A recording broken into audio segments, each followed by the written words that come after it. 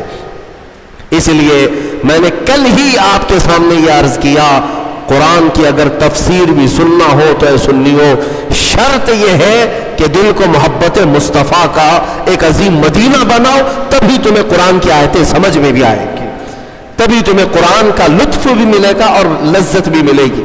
اور حضور کو چھوڑ کر کے کچھ سننا چاہو تو پھر اندھیرا اندھیرا، کچھ نہیں ہے۔ بہرحال یہ قبلے کے تبدیل ہونے والی جو آیتیں آئیں، اس پر یہودیوں نے بہت واویلا مچایا، بہت واویلا مچا رہے، اتنے سالوں سے قبلہ تھا، نبیوں کا قبلہ تھا، انہوں نے بدل دیا، انہوں نے بدل دیا، یا آ کر کے بدل دیے، اس طرح کی باتیں آنے لگی۔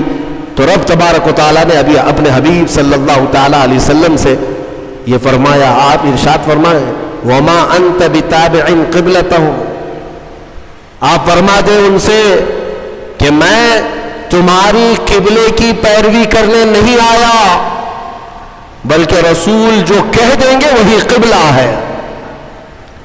عزیزان گرامی وقار، قبلے کی تبدیلی کا حکم جو آیا وہ اسی پارے میں اس کا ذکر ہے، اور اس کے بعد پورے دوسرے پارے میں کئی احکام نازل ہوئے، کئی احکام ہیں شہیدوں کے متعلق اسی آیت میں فرمایا رب تعالیٰ نے، جو اللہ کی راہ میں مارے جائیں انہیں مردہ نہ کہو، وہ زندہ ہیں، بل احیاء ولکن لا تشعرون۔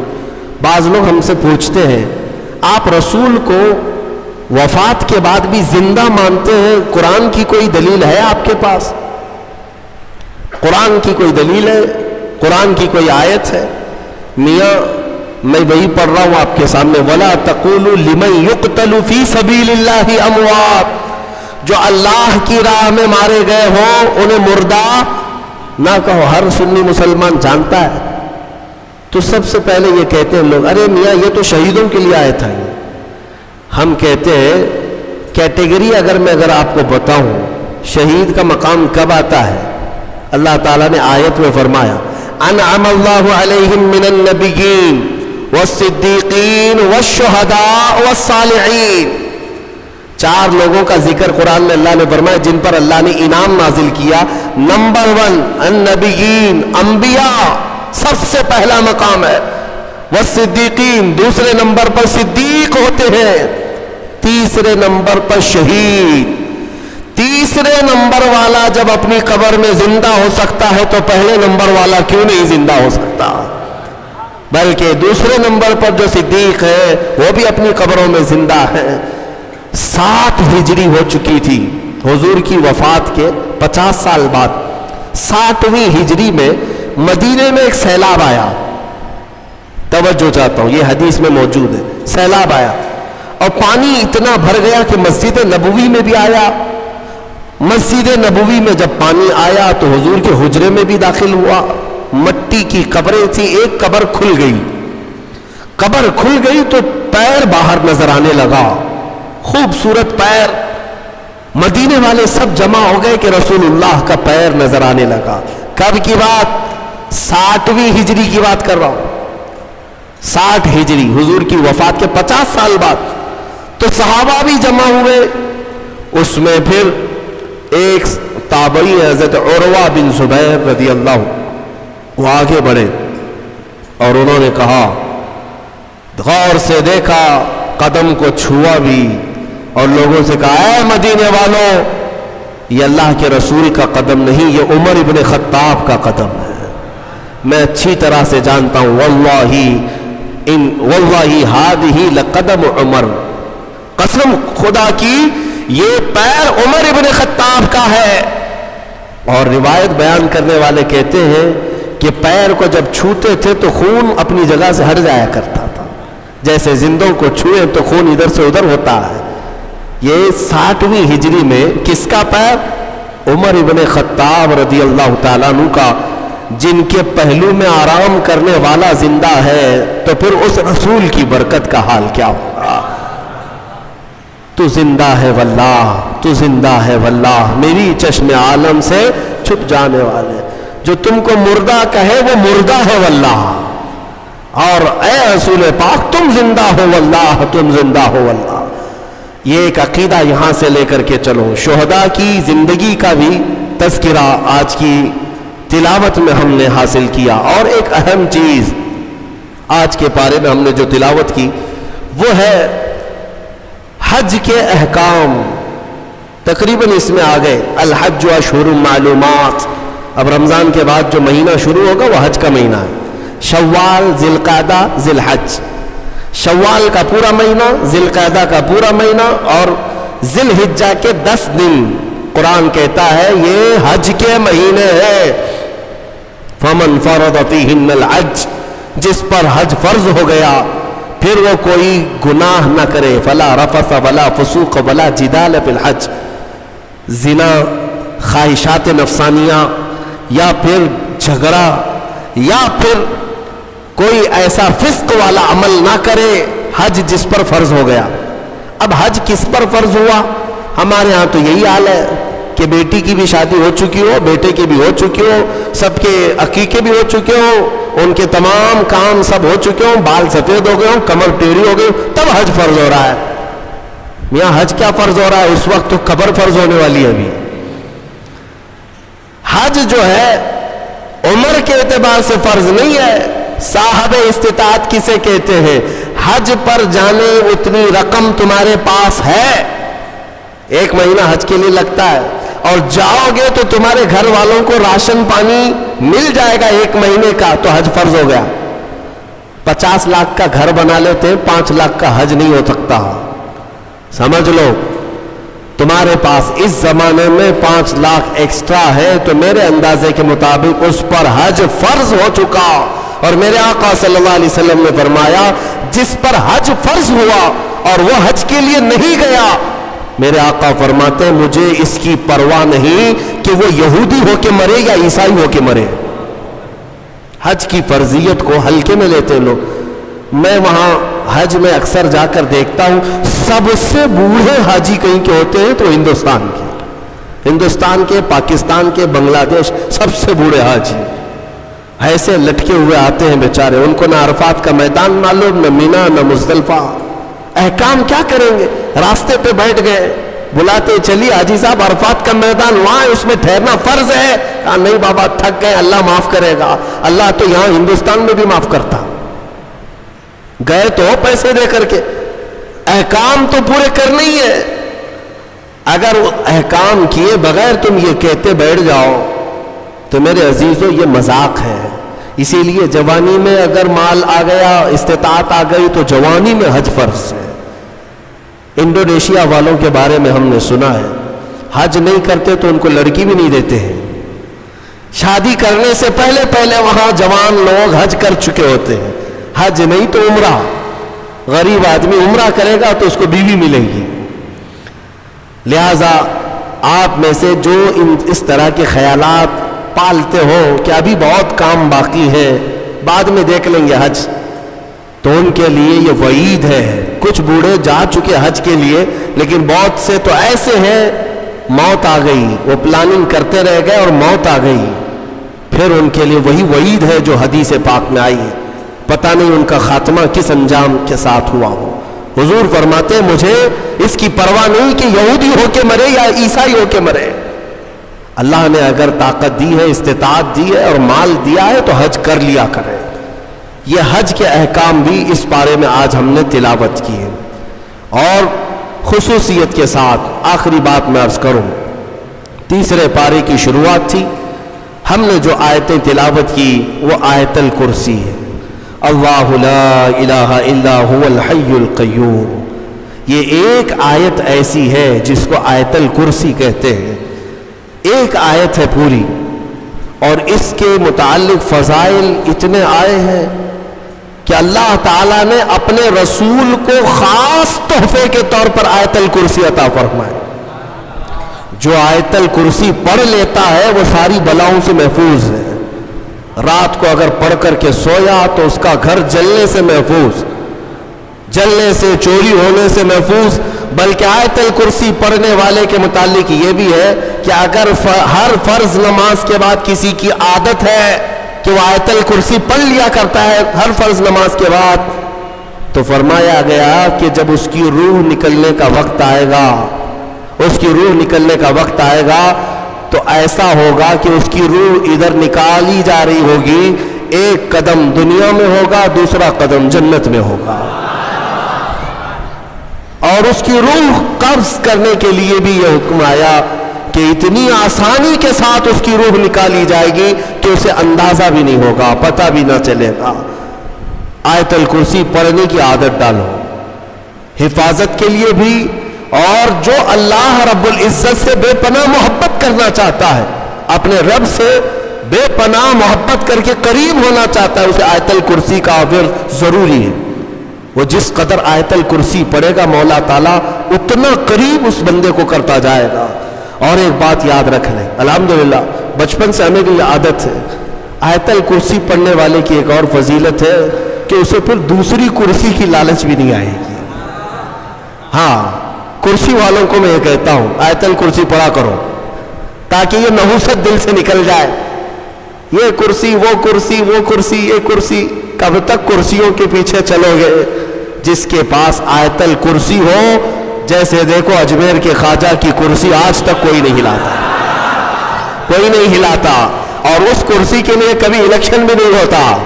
ہماری بات ہمارے اور 100 نسلیں بھی آئیں گی، ہندوستان کا بادشاہ وہ نسلیں غریب نواز کو ہی سمجھا کریں گی، کیوں؟ وہ آیت الکرسی والے بادشاہ ہیں۔ لہذا ہے سنی مسلمانوں، آیت الکرسی کا ورد رکھو۔ یہ کرسیوں کی لالچیں بھی بہت خطرناک ہوتی ہیں، بسا اوقات انسان کو کافر بنا دیتی ہیں، بسا اوقات انسان کو گمراہ کر دیتی ہیں۔ ہم نے دیکھا ہے اولیاء اکرام کی تعلیم میں، اولیاء اکرام جب کسی کی تربیت کرتے ہیں نا تصوف میں، تو تربیت میں سب سے پہلے وہ 2 چیزوں کو مارتے ہیں۔ پہلی چیز یہ ہے کہ کھانے میں لالچی نہ ہو، بہت زیادہ کھانا بند کر دو۔ اگر کسی ولی کے دربار میں تربیت لینا ہے تو پہلی تربیت وہ یہ کرتے ہیں کھانے پر کنٹرول، اور دوسری تربیت کسی بھی مقام، مرتبے، منصب اور کرسی کی لالچ ہرگز نہیں۔ کوئی عمل اس لیے نہیں کرے گا کہ مجھے یہ مقام ملے، دنیاوی منصب ملے۔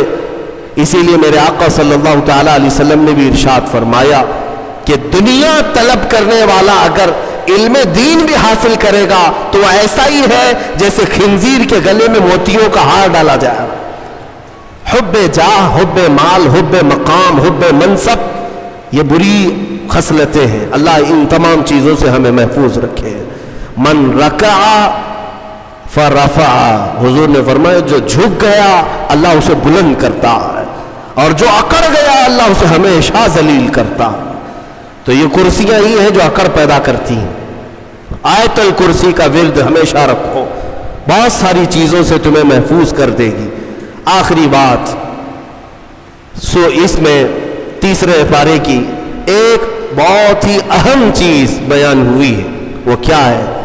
ابراہیم علیہ الصلاۃ والتسلیم نے ایک بار اللہ رب العزت کی بارگاہ میں سوال کیا، اے مولا مجھے دکھا تو مردوں کو زندہ کیسے کرتا ہے؟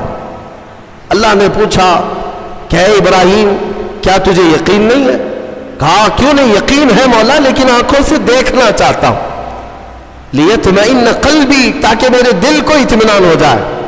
سنو، اللہ مردوں کو زندہ کرتا ہے یا نہیں کرتا؟ رب تبارک و تعالیٰ قادر مطلق ہے، سب بکھر جانے کے بعد بھی وہ دوبارہ زندہ کرے گا۔ ہاں کئی واقعات ہیں، حضرت عزیر علیہ السلام کا واقعہ بھی آج ہم نے تلاوت کیا۔ ایک نبی تھے اللہ کے، 33 سال کی عمر تھی، وہ اپنے خچر پر جا رہے تھے، ایک بستی کو دیکھا اجڑی ہوئی تھی، اجڑی ہوئی۔ انہوں نے یہ پوچھا اللہ کی بارگاہ میں کہ مولا یہ سب پوری بستی اجڑ گئی، یہاں نہ سبزے اگتے ہیں، نہ درخت، نہ پودے، کچھ نہیں، کیا پھر اس بستی کو تو دوبارہ زندہ کرے گا؟ تو حضرت عزیر علیہ السلام کو اسی وقت نیند لگ گئی، سو گئے۔ وہ سوئے تو 100 سال کے لیے سو گئے، 100 سال کے لیے وہی سو گئے۔ اور جس خچر پر آئے تھے، جو کھانا لے کر کے آئے تھے، اس کو بھی نیند لگ گئی۔ نیند کیا ہے؟ موت کی بہن ہے، اللہ نے سلا دیا۔ 100 سال کے بعد اٹھایا اللہ نے، پوچھا عزیر سے کتنے دن یہاں ٹھہرے رہے؟ کہا میں تو صبح آیا تھا، دوپہر ہو رہی ہے۔ اللہ نے فرمایا ذرا اپنے خچر کو دیکھو، تمہارے کھانے کو دیکھو، تم 100 سال یہاں ٹھہرے ہو۔ حضرت عزیر جب اٹھے اور گئے تو ان کی عمر تو 33 تھی، ان کی عمر تو 33 سال ہی تھی۔ مولا 100 سال سلایا، اس کے بعد بھی جوان ہی اٹھایا۔ جب اپنی آبادی میں آئے تو ان کے زمانے کے بچے بھی بوڑھے ہو چکے تھے، خود ان کی اولاد جو ان کے بیٹے تھے وہ ان سے بھی بڑے ہو چکے تھے، 118 سال، 115 سال، 110 سال کے ان کی عمریں ہیں، اور حضرت عزیر کی عمر تو 33 سال ہے۔ حضرت عزیر آئے اور کہا میں عزیر ہوں، اللہ کا نبی۔ لوگوں نے انکار کر دیا کہ وہ 100 سال پہلے جا چکے، تم کہاں سے آئے ابھی؟ ایک خاتون جو ان کے گھر کی کنیز تھی وہ بہت بوڑھی ہو چکی تھی، اس نے کہا میں عزیر کو 2 علامتوں سے پہچانتی ہوں، اگر وہ 2 علامتیں اس کے اندر ہیں تو یہ عزیر ہے۔ وہ آئی، کہا ایک تو یہ ہے کہ پورے زمانے میں تورات اگر کسی کو لفظ بلفظ یاد ہے تو صرف عزیر علیہ السلام، کسی کو نہیں، ایک علامت یہ ہے۔ دوسری یہ ہے کہ ان کی پیٹھ پر ایک نشان ہے جو کسی کے اندر نہیں ہے، وہ میں دیکھ چکی ہوں۔ حضرت عزیر کو جب اس بوڑھی نے یہ کہا تو حضرت عزیر علیہ السلام نے لفظ بلفظ پوری سورہ تورات سنا تھی، اور ان کی پیٹھ پر وہ نشان بھی باقی تھا۔ تو اس خاتون نے پکار کر کہا اے لوگوں، یہ اللہ کی قدرت ہے، یہی عزیر ہے جو 100 سال پہلے ہم سے بچھڑا تھا، آج مولا نے 100 سال بعد دوبارہ اسے ہمارے ہاں اٹھا کر لایا ہے۔ یہ واقعہ کیوں پیش آیا؟ یہ ان منکرین کو بتانے کے لیے جو یہ سمجھتے ہیں کہ موت کے بعد پھر اللہ کسی کو نہیں اٹھا سکتا، اسی لیے کچھ لوگ جلا کر راکھ کرتے ہیں، کچھ لوگ چیل کووں کو کھلا دیتے ہیں کہ مرنے کے بعد پھر پکڑ نہیں ہونی چاہیے۔ یہ شراب کیوں پیتا تھا، چوری کیوں کرتا تھا، کوئی ڈنڈے مارنے والا نہ ہو، ہم تو اس کو جلا کے راکھ کر چکے۔ مولا قرآن میں بیان فرماتا ہے جو رب ایک پانی کے قطرے سے تمہیں انسان بنا سکتا ہے، تمہاری راکھ کو جمع کر کے دوبارہ تمہیں زندہ کیوں نہیں کر سکتا؟ وہ قادر مطلق ہے، دوبارہ اٹھائے گا۔ ہمارا عقیدہ کیا ہے؟ موت کے بعد ہم دوبارہ ہوں گے کہ نہیں ہوں گے، لیکن اس دنیا میں نہیں، پرن جنم نہیں، ہاں یہ پرن جنم والا نہیں ہے۔ ہمارا جو عقیدہ ہے وہ یہ ہے کہ مریں گے یہاں، اٹھیں گے قیامت کے دن۔ قیامت سے پہلے پھر کسی کی آتما نہیں اٹھنے والی ہے، جس کی اٹھتی ہو بیوقوف ہے۔ ہاں وہ جو مشہور کرتے ہیں کہ اس کی آتما آئی، اس کی آتما آئی، کسی کی آتما نہیں آتی۔ ہاں یہ بات یاد رکھیں، شیطان کھیلتا ہے، روحیں جا چکی، ایک بار نکل گئی تو اب قیامت کے دن دوبارہ زندہ ہوئی۔ الحمدللہ ہمارا عقیدہ یہی ہے، اسلام کا عقیدہ یہ، ہم مرنے کے بعد عالم برزخ میں جاتے ہیں اور پھر مولا قیامت کے دن اٹھاتا ہے۔ اس سے پہلے ہمارا عقیدہ یہ نہیں کہ ہم مرنے کے بعد پھر کبھی چوہا بن کے اٹھیں گے، بلی بن کے اٹھیں گے، کتا بن کے اٹھیں گے، ہاں اچھے کام کیا تھا تو اچھا بن کے دوسرے جنم میں پیدا ہوگا، برا کام کیا تھا تو کتا بن کے جنم لے گا، یہ نہیں ہے۔ الحمدللہ ہمیں اللہ نے انسان بنایا تھا، انسان ہی اٹھیں گے۔ ہاں کتوں والا عقیدہ مت رکھو، چوہوں والا اور بلیوں والا عقیدہ مت رکھو، ہمارا یہ عقیدہ نہیں۔ جو بات میں عرض کر رہا تھا وہ ابراہیم علیہ السلام کی۔ ابراہیم علیہ السلام نے پوچھا رب سے تو کیسے زندہ کرتا ہے مرنے کے بعد؟ تو رب نے فرمایا کیا تجھے یقین نہیں؟ کہا یقین ہے، میں آنکھوں سے دیکھنا چاہتا ہوں۔ کہا ٹھیک ہے، 4 پرندے لے لو اور ان کو ذبح کرو اور پھر ان کو قیمہ بنا دو، چاروں کا گوشت مکس کرو اور سب ملا کر کے 4 حصے کرو، ایک حصہ اس پہاڑ پر، دوسرا اس پہاڑ پر، تیسرا اس پہاڑ پر، چوتھا اس پہاڑ پر، 4 پہاڑوں پر گوشت رکھ کر کے آؤ یہ مکس قیمے کا، اور پھر اپنی جگہ پر کھڑے ہو جاؤ، ان پرندوں کے نام لے کر کے بلاؤ۔ ابراہیم علیہ السلام کو یہ پروسیس کرایا گیا۔ ابراہیم علیہ السلام نے کیا کیا لیے؟ ایک کوا لیا، توجہ چاہتا ہوں، کیا لیا؟ کوا لیا، دوسرا مرغا لیا، تیسرا کبوتر، چوتھا مور، 4 پرندے لیے، کوا، مرغا، کبوتر، مور، 4 پرندے لیے اور چاروں کو ذبح کیا، پھر ان کا قیمہ بنایا۔